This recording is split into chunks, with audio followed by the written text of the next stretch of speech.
আজকে শুরু হচ্ছে সাব আন্ডার-20 চ্যাম্পিয়নশিপের ম্যাচ, যেটা হচ্ছে বাংলাদেশ বনাম পাকিস্তানের, এবং বাংলাদেশের দ্বিতীয় ম্যাচটি হবে বাংলাদেশ বনাম ইন্ডিয়া। সাপের জানেন যে আপনারা সবাই 7টি দেশ, যেখানে বাংলাদেশ, ভুটান, নেপাল, পাকিস্তান, মালদ্বীপ, এই নিয়ে কিন্তু এই 7টি দেশ নিয়ে কিন্তু সাব অর্থাৎ south Asian football federation sub গঠিত হয়েছে, এবং প্রতিবারে এই সাব চ্যাম্পিয়নশিপে এই দেশগুলো অংশগ্রহণ করে। তো এই 7টি দেশ এবারও অংশগ্রহণ করতেছে সাব আন্ডার-20 চ্যাম্পিয়নশিপে, যেখানে 2টি গ্রুপ করা হয়েছে, যেটা স্ক্রিনে দেখতে পাচ্ছেন। প্রথম গ্রুপে 4টি দল আছে, গ্রুপ এ, এবং গ্রুপ বিতে আছে 3টি দল, যেহেতু বাংলাদেশ, পাকিস্তান এবং ইন্ডিয়া তারা গ্রুপ বিতে পড়ছে, আর বাকি নর্মাল দলগুলো গ্রুপ এতে পড়ছে। আর এই ম্যাচ নিয়ে আমরা একটু বিশ্লেষণ করব, বাংলাদেশ পাকিস্তানের বিপক্ষে কেমন করতে পারে সেই বিষয়ে যাওয়ার আগে আপনাদেরকে বলি, যেহেতু বর্তমান যে স্কোয়াডটি ঘোষণা করা হয়েছে, যেটা স্ক্রিনে দেখতে পাচ্ছেন, এই স্কোয়াডের মধ্য থেকে প্রায় 3 জন আমরা প্রবাসী ফুটবলার দেখেছি, যারা প্রথমবারের মতো অন্তর্ভুক্ত হয়েছেন। আমরা যদি আপনাদেরকে বলে রাখি, সুলেমান ব্রাদার্স 2 জন, তারা কিন্তু 2 জনের জায়গা করে নিয়েছে।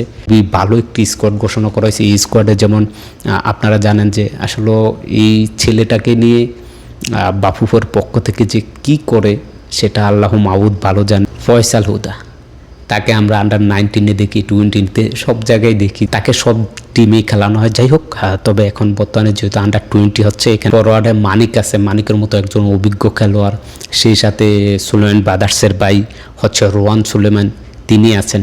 আবার আমরা যদি দেখি, এখানে দেখেন গোলকিপারের সবার আগে নাইদুল ইসলামকে রাখবো। তারপরে এখানে দেখেন, আমরা যদি দেখি ডিফেন্সে ডিকলেন সুলেমান আছেন, এখানে সানি দাস আছে, খুব গুরুত্বপূর্ণ ক্যারেক্টারটি করে। যাই হোক, এই যে গ্রুপ পর্বের খেলা, এই গ্রুপ পর্ব থেকে বাংলাদেশ মাত্র 2টি ম্যাচ খেলতে পারবে, এবং গ্রুপ এ থেকে প্রত্যেকটা দল 3টি করে ম্যাচ খেলবে। খেলার পর এই গ্রুপ থেকে টপ যে 2টি দল থাকবে, গ্রুপ চ্যাম্পিয়ন এবং কি গ্রুপ রানার্স আপ, গ্রুপ এর যে চ্যাম্পিয়ন হবে তার সাথে গ্রুপ বি এর রানার্স আপ, তাদের মধ্যে একটি সেমিফাইনাল হবে, এবং গ্রুপ এর রানার্স আপ থেকে গ্রুপ বি এর চ্যাম্পিয়ন 2টি দলের মধ্যে আরেকটি সেমিফাইনাল। এখানে কোয়ার্টার ফাইনালে কোনো অপশন নাই, ডাইরেক্ট সরাসরি সেমিফাইনাল, এবং সেমিফাইনাল আগামী 1 এপ্রিল অনুষ্ঠিত হবে। সেমিফাইনাল থেকে যারা জয় পাবে তাদের নিয়ে ফাইনাল অনুষ্ঠিত হবে আগামী 3 এপ্রিল।